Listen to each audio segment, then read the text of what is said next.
Hello and welcome to today's webinar titled Small Business and Local Search. My name's Pat Cam and I'm Chairman of the Accountants Accelerator Group. It's a group of proactive accounting firms from all around Australia who share and pool a lot of resources. This webinar has been produced exclusively for members of the group to share with their clients, and today our primary presenter is Travis Gribben from Design Build Grow Co. And he's going to discuss the opportunity local search presents for business owners, the factors that impact your local visibility, and how you can increase your visibility. Welcome, Travis. Thanks for joining us today. And thanks for the opportunity as well, Pat. So what we're going to do is we're going to run through how small businesses can leverage the power of local search. And really, it's how do you maximise your local visibility. So what we'll cover is, what is local search? Because some of you may not be aware of what it actually is. Is it an opportunity for yourself and all your clients? What are the factors that are going to affect your local search visibility? And how can I actually increase my local search visibility? How can we get more prospects coming to your client's business? So I guess, what is local search? It's very simple. If you've ever thought about using a service or finding a product in your local area and you decide to Google it. So everything that you see in a local search is there. That is what local search marketing is. Anything that you search for with a near me, hairdresser near me, plumber near me, whatever it may be, or a specific location. So let's suggest it would be mechanic in Ormond. So that is what is defined as local search. The search engines, and in this case it is Google for the most part, they will assume when you search for something generic that your first port of call is local. So it's very important that you get it right. So this is a search that I've pre-prepared, which is tax accountant near me. And what I'm going to do is run you through the different components of local search results page. This first section here, highlighted in red, is paid advertising. So this is the rivers of gold for Google, and this business here are paying for the privilege of being seen before anyone else.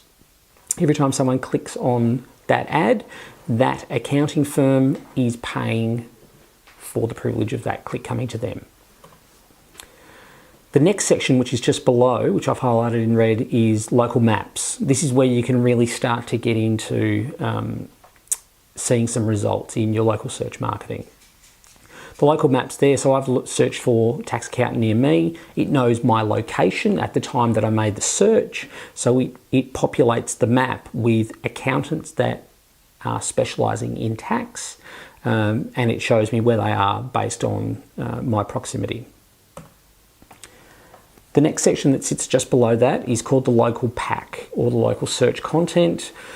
And that is based on businesses that, or in this case accountants, that are displaying the most relevant information based on my search query. So I've looked for a tax accountant. They need to be in the right location based on where I am. They need to have their website live, and their website needs to talk about tax accounting.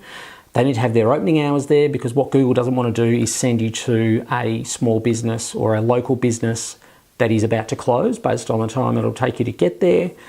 And the next thing, which is really important, is reviews. Does this business have reviews in the first place? That is the first determining factor. And the next factor that they look at is, are they positive reviews, and do you see a mix of reviews as well? So having reviews is paramount to being found in this local pack. So put simply, local search determines how easy it is for a prospect to find you. And there aren't many businesses that don't want to be found by prospects. So is it an opportunity for your firm? Generally speaking, the initial thoughts revolve around, my client wants to grow, they don't want to stay local. You know, if we're ambitious, we want to attract more than just local clients, which is all well and good, and it's good to have lofty goals. However, I think the opportunity that exists in local area marketing, especially from a digital perspective, is being missed. And here's a couple of examples. So this screen, I've done a search for emergency plumber in Oakley. So not just plumber, I've gone and drilled down into a specialisation within plumbing. So I'm only after an emergency plumber, and I need it to be in Oakley. So when we look at that, you would assume that it is a real niche offering and it would be difficult to run a business based on just doing emergency plumbing and just in Oakley. So you can see there's a highlighted area for where the search results will come from. Based on that, there are just shy of 6,500 people or queries a month looking for an emergency plumber. Solid numbers. I think you'd need 10 plus vans to do that, and that puts a lot of food on the table. Trav, that is an extraordinary number of people. 6,500 people Google that term every month, roughly 78,000 people per annum. If our listeners could convert just 2% of those people per month, that would be 129 contacts. And then if we can convert 25% of those contacts basically into jobs, and the average job value was $500, our plumbers would be generating $16,000 of additional revenue per month, or on an annual basis, $192,000 per annum. That is an extraordinary opportunity from local area marketing. The next example, if we look in the New South Wales market, is Barbershop Parramatta. Again, it's not the Parramatta region, it is just the suburb of Parramatta, which is highlighted there. So if we look at that, you'd assume that it's a relatively niche offering and it wouldn't be that competitive and there wouldn't be a real huge demand for it. However, a touch over 35,000 queries a month looking for a barbershop in Parramatta, and that excludes hair salon, hairdresser. It's people looking specifically for a barbershop. Huge numbers. So Trav, looking at these numbers for Barbershop Parramatta, 35,432 people a month. Again, if our barbers and hairdressers out there could just attract 2% of that traffic, that'd be 708 contacts per month. If we then converted 25% of those people to customers, and the average job value or value of each haircut was $35, that would generate monthly revenue of just over $6,000, and on an annual basis, over $74,000 of additional revenue. For the barbers listening in, what would that do to your business? And last is an example in the Queensland market, which is for a mobile mechanic in Chermside. Chermside's a well-known area just north of Brisbane, which has the big Westfield and so forth. And I'm looking in this instance just for a mobile mechanic in Chermside. Touch over 21,000 people within Chermside itself looking for a mobile mechanic. They're not looking for an auto mechanic, they're looking for someone who's actually going to come to their premises and conduct whatever it is they need done. So I guess the takeout point here is that local search and local area marketing from a digital perspective is a huge opportunity for all business, I would suggest. Businesses who have one location, businesses who are looking to service a small area or a region, it's a really good starting point to look at your own turf, start to own that, and then spread your wings from there. So Trav, 21,306 prospects per month. If you could attract 2% of that traffic, that would give you 426 additional contacts per month. If you could then convert 25% of those 426 people, and the average job value for that mobile mechanic job was $500, that would convert to monthly additional revenue of over $53,000, and on an annualised basis, that would convert to $639,000. That is just a massive opportunity from local area marketing for our mobile mechanics just in Chermside. So next we look at what affects my visibility. So we've seen that the opportunity is there. Pretty much regardless of what you offer, there will be people within your locale that are looking for your services. So the first thing we need to do is look at your Google My Business page. If anyone has a client that doesn't have a Google My Business page, that's the first thing you need to get them to do. There's a verification process that they all go through, and it needs to be done by the business owner. So what they do to rank Google My Business page is they want to make sure that you're within the proximity of the searcher. They want to make sure that you offer the category of service or product that they're looking for, and that you have the keywords in your Google My Business listing that are in natural language that speak to the search query that's been made. That's a very simple one. So long as you speak naturally, then you start to be found for prospects that are searching for your business. The next thing, which is the second most important thing, and it is somewhat of a technical requirement, which is, they call it link signals, and that's how many other websites within the area are linking to you. Without going into a whole heap of technical detail, what you want to have is people within the area linking back to your site and using the terms that you want to be found for. Very important to have those.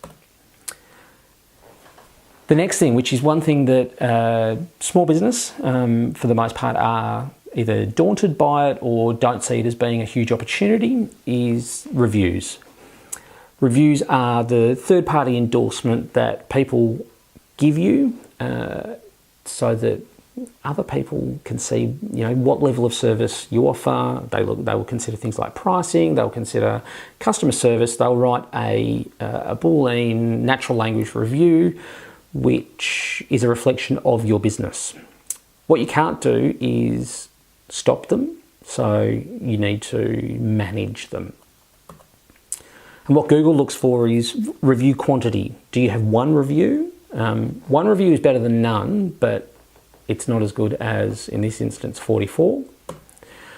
Review velocity and diversity. Velocity is how frequent, or do you have a steady stream of reviews? What they want to see is that you have a natural flow of reviews. And the review diversity is, what they want to do is make sure that you're not getting all 5-star reviews, or you're not getting all 1-star reviews. All 5-star reviews would indicate that you're offering an incentive to get a review, which is breaching the terms of service, and all 1-star reviews would hint at a competitor gaming the system to try and take you out of business, which does happen. And those sort of things can be fixed so long as they're monitored and you look after your review program. Next thing is on-page signals, and that's a really easy one. So that's about getting consistency of your, and it's called NAP, your name, address, and phone number. Make sure you have your name, your business name, written everywhere online that you can control in one format. Make sure you have your address in the right format, in the exact same format across all of the directories, your own site, your Google My Business listing, and so forth, as well as your phone number. The next thing is, do you have keywords in titles on your site? And does your domain have some authority? So if you've had a site for 10 years, they see that as having more authority than something that has been live for the last week. Now, this is somewhat of a technical one, but it makes a lot of sense. Citation signals. What they want to see is that your name, address, and phone is consistent everywhere online, and they want to see that you're visible in as many places as you possibly could be. The next one is really interesting, and it's becoming more and more prevalent, which is behavioural signals. So how many people click through when your business is shown as one of the options? How many people click on your Google My Business to call your business, to maybe put it in an order or make a booking? How many people check in when they're actually at your business premise? It's a really easy one to encourage people to jump online, offer the free Wi-Fi and whatnot. And the next thing is, and this is something that is not just useful for ranking, but it's also just useful for your prospects' customers, is how easy is it for you to offer directions using a mapping program? So how easy is it for someone to find your business using Apple Maps, Google Maps, whatever it may be, and how often do they use it? This is something that it's with big data coming on board more and more as the years go on, personalisation. So based on the user's previous search queries and what Google know about you, you'll see over the next couple of years they know a lot. Have you dismissed a business as a viable option in a previous search, and have you done it on multiple occasions? So if you've been searched for something, let's say search for accountant, haven't found what you're looking for, then you search for tax accountant, haven't found what you're looking for, and then you search for tax accountant near me. If you've seen a business in all three of those search queries and you have decided not to even click on them for whatever reason, they won't show you that business again. So you get a personal search result in the next time you come in based on your wants and needs. And then the next thing which is really interesting is a lot of small business, a lot of big business actually will go down this path as well. And they will say things, yes, but all my friends are on, and it will be their social media channel of choice. And yes, people are on social media. And being social is useful. It shows your prospects that you are willing to engage across multiple channels. It's not just the phone and the shop front. The old window dressing days are near on gone.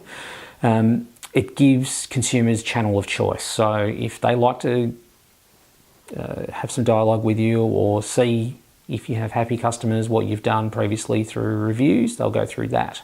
If they want to see what you're doing on Instagram or Facebook or Twitter, whatever it may be. And it's whatever is appropriate to your business as well.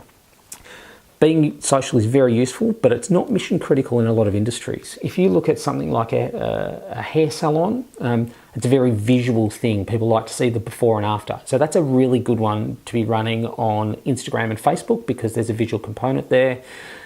Doing it on Twitter is probably less useful because it's all text driven.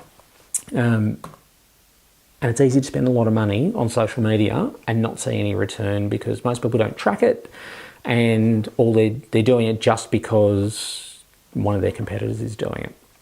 It can be a money pit, but it also can be a wonderful resource for you depending on the industry you're in. We tend to focus on what drives results though. So finally, what does affect your visibility? Social signals are one of the things, and they look at Google, Facebook, and Twitter. Google has Google search queries as well as Google My Business. Facebook includes Instagram because it's a wholly owned subsidiary of it, and Twitter obviously have Twitter and Periscope as well, but Twitter is probably the third on the list there, and it is pretty much in that order regardless of the industry you're in. So what can you do to improve your local visibility? Put simply, there are three factors if you want to get on the shopping list of a prospect. Proximity. Are you close by? Product fit. Do you offer what they need? And then the third one, which is the bit that a lot of small business don't seem to take into account, is perception and proof. In the old days, it would be called branding and word of mouth. But perception and proof is what do others say and what are they saying in an open forum. So I'm just going to focus here on one of those line items, which is perception and proof. As you all know, a bad review can kill a business and great reviews can create a killer business.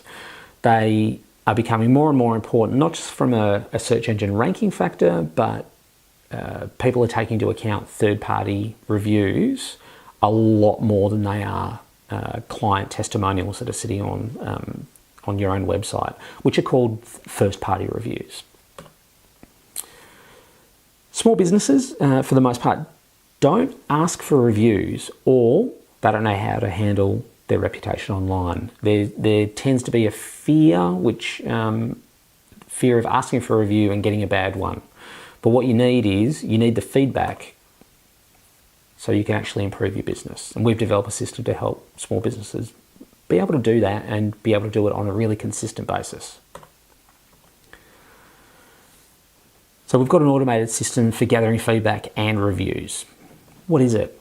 It's really simple. It's about reputation management. And once you've got the feedback, It's about publishing them online so that others can see it. That's the distribution side of things. So how does it work? It's a feedback first approach. What you don't want to do is go out and say, could I have a 5-star review, please? Because one, you don't know if they would actually give you 5 stars in the first place, and you want to get the feedback first. So what you do is you ask for the feedback privately in a traditional how did we go process. It gives the opportunity to address any negative feedback. It gives the opportunity to capture that positive feedback as a testimonial. That becomes your first party review. And then you also make it easy to leave online reviews as well. So once you've captured the feedback, you then can turn that into a review in a third party.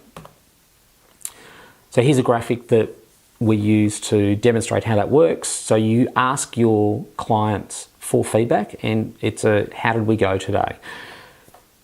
If they say they weren't happy, you can handle that as a business issue without it being public. So it reduces the overall number of bad reviews you get. You're not going to be able to stop them, but if you can negate it by gaining feedback first, it gives your customer the opportunity to vent, which is what they want to do. They don't want to ruin your business. They want to vent, and they want to see something rectified. And in that feedback request, you get obviously some people that aren't happy, but for the most part, you should be seeing people that are happy. And you start to find out what it is that is great about your product or service that you're offering. And then once you get that, you prompt them with a very simple, natural language request to say, thanks for the feedback, that's really useful, we really appreciate your business. It would help us enormously if you told other people, here's a link to, and you use your channel of choice. It may be your Google My Business. If you're in the food industry, you could use Zomato. If you're in the salon industry, you could use True Local or Google My Business. Each industry has a niche player, but for the most part, Google My Business is the one you want to be doing. But if you can see here, you're creating your own feedback loop where you have control over getting that venting process directly back to you, and you can start to rectify the situation. It also gives you a really interesting insight because you may not be at the coalface, and you can start to train staff on how to better serve your customers. It's very simple. So how does it help your business? You avoid the negative online reviews. It allows you to get more positive online reviews, which in turn, as we saw earlier, reviews are the third most important factor in ranking. Getting good reviews actually lifts your search rankings. And then from that, you obviously are able to get more repeat business and referrals. Gives your prospective customers social proof. They know that you're going to say that you are the best, you are the number one X in your area, but they can see a third-party endorsement. It always helps you. So just quickly, some definitions. Feedback is when you get private feedback from customers in a one-on-one situation. That can be direct with them if it's an in-store prompt. It can be sent out via an email or an SMS. A testimonial is where it's displayed to the wider public. So a testimonial is where you've taken the feedback and you then prompt them to leave a review. And then the review is where it actually lives. So Google, TripAdvisor, Zomato, wherever that may be. So that was a quick snapshot on the opportunity that's presented to small business within the local area marketing scene, primarily from a digital perspective.